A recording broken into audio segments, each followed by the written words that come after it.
हाय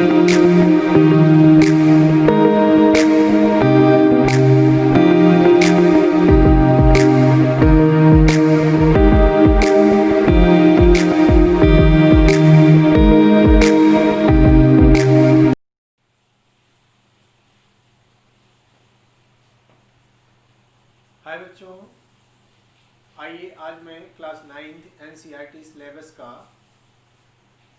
physics का first chapter जो अभ्यास प्रश्न के अंदर क्वेश्चंस दिए गए हैं उनका हल मैं आपको बताने चल रहा हूँ। देखिए, आपकी जो किताब है, किताब में पेज नंबर 110 पर कुछ प्रश्न दिए गए हैं और उनका हल यहाँ मैं लिख दे रहा हूँ। Page number 110। पेज नंबर 110 का इसमें पहला प्रश्न पूछा गया है, एक वस्तु के द्वारा कुछ दूरी तय की गई, क्या इसका विस्थापन शून्य हो सकता है? अगर हाँ तो अपने उत्तर को उदाहरण के द्वारा समझाएं। एक वस्तु द्वारा कुछ दूरी तय की गई, हम मान लेते हैं कि एक वस्तु से दूरी तय की जा रही है और वह वस्तु वृत्तीय पथ पर चल रही है और जिस बिंदु से वो चलना प्रारंभ कर रही है उसी बिंदु पर पुनः आ जा रही है, तो इसका विस्थापन शून्य हो सकता है। क्योंकि जब वृत्तीय पथ पर वस्तु चलना प्रारंभ करेगी तो वह जिस बिंदु से चलना प्रारंभ की थी उसी बिंदु पर पुनः आ जाएगी। यहाँ हम लिख सकते हैं कि 110 पेज नंबर का उत्तर फर्स्ट में हाँ, विस्थापन शून्य हो सकता है। विस्थापन शून्य हो सकता है।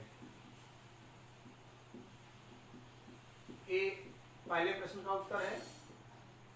अब इसमें दूसरा प्रश्न दिया है, एक किसान 10 मीटर की भुजा वाले एक वर्गाकार खेत की सीमा पर 40 सेकंड में चक्कर लगाता है। प्रश्न नंबर 2 का उत्तर है पेज नंबर 110 पर आप देखिएगा।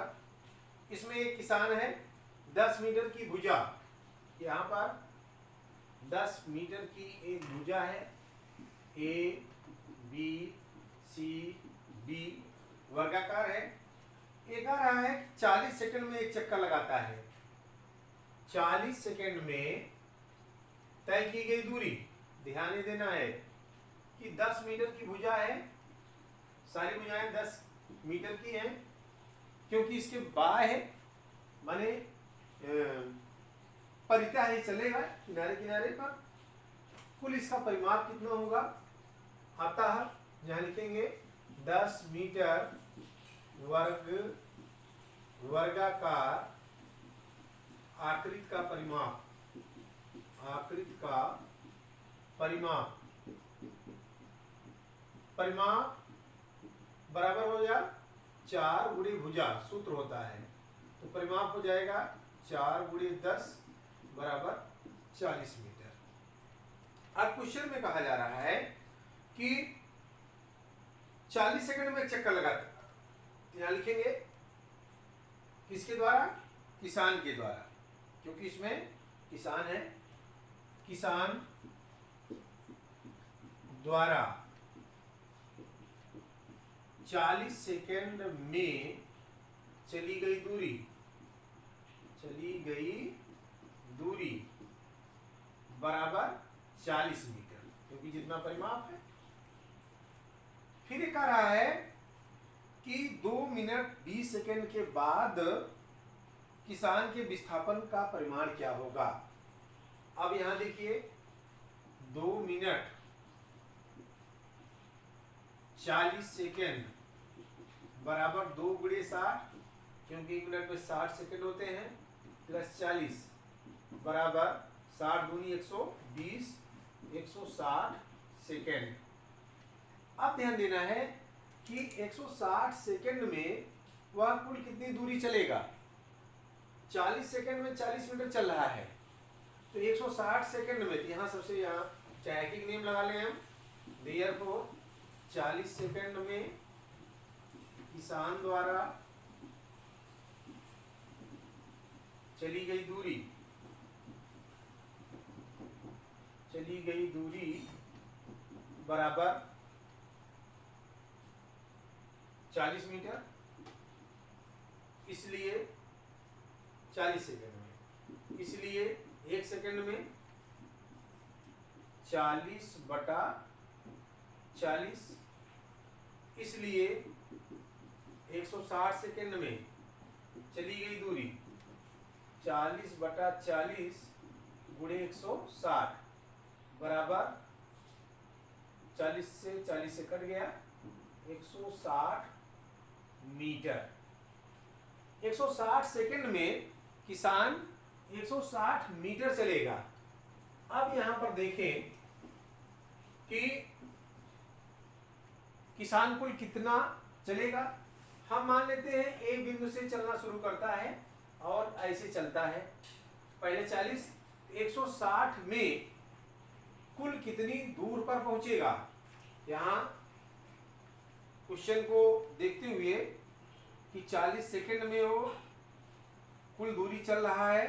अच्छा, यहां पर दिया है 2 मिनट 20 सेकंड में, यहाँ 2 मिनट 20 सेकंड, यहाँ 20 ऐड करेंगे, ये बराबर होगा 60 × 120, 140 होगा। अब 140 में यहाँ निकाला जाएगा। 40 सेकंड में किसान द्वारा चली गई दूरी बराबर 40 मीटर, तो 1 सेकंड में 40/40, इसलिए 160 सेकंड में 40/40 गुणे 160 बराबर 140 मीटर। अर्थात 140 सेकंड में कुल 140 मीटर दूरी चलेगा। तो कितना चक्कर लगाएगा, एक चक्कर में 40 मीटर चल रहा है, तो 140 मीटर चलने में कितना चक्कर, 40 से भाग दे दें या डायरेक्ट ऐसे भाग दे दें, 140/40, 4 × 12, 120, 20 मीटर। अर्थात ये 3 चक्कर लगाएगा। एक चक्कर यहां चलेगा 40 मीटर हो गया, फिर दूसरा चक्कर चलेगा 40 मीटर हो गया, तीसरा चक्कर चलेगा 40 मीटर हो गया, शून्य स्थिति आ जाएगी। 3 चक्कर में विस्थापन शून्य रहेगा। यहां से हम लिख भी दें 3 चक्कर चलने पर विस्थापन शून्य होगा। अब 10 मीटर चलना है, यहां से यहां तक चला 10 मीटर, यहां से यहां चला 20, कुल 20 मीटर चलना है। 20 मीटर का विस्थापन ए बना, ए से सी, अर्थात ए से सी के बीच की दूरी, यहां पर एक एबीसी समकोण त्रिभुज बन रहा है। समकोण त्रिभुज एबीसी में AC स्क्वायर बराबर AB square plus BC square, ये बराबर हो जाएगा AC बराबर रूट में ले लेंगे, AB है 10 का वर्ग प्लस 10 का वर्ग, AC बराबर हो जाएगा रूट 10/100 प्लस 10/100। फिर यहां लिख सकते हैं AC बराबर रूट 200, तो AC बराबर 10√2, AC बराबर 10 का वर्गमूल हो जाएगा।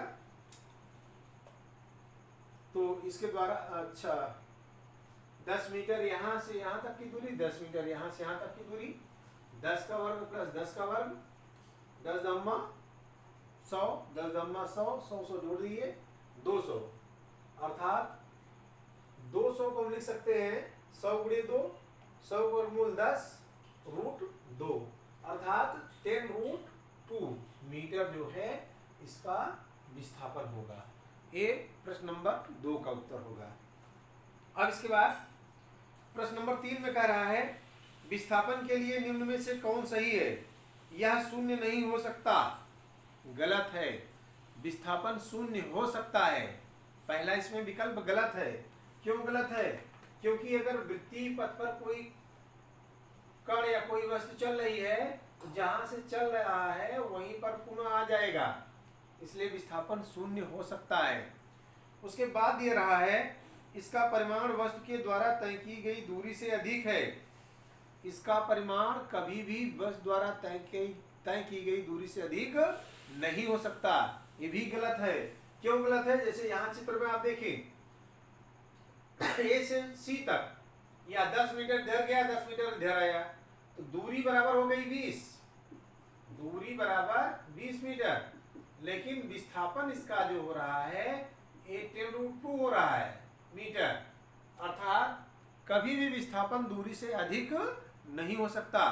ये दोनों विकल्प गलत हैं। इस प्रकार से पेज नंबर 110 पर कुल 3 प्रश्न पूछे गए हैं, जिनके उत्तर इस प्रकार से हैं। इसे आप फेयर भी बना सकते हैं, नोट्स भी बना सकते हैं। अब इसके बाद जो इसमें प्रश्न दिए गए हैं उसे हम आपको अगले वीडियो में बताएंगे। धन्यवाद।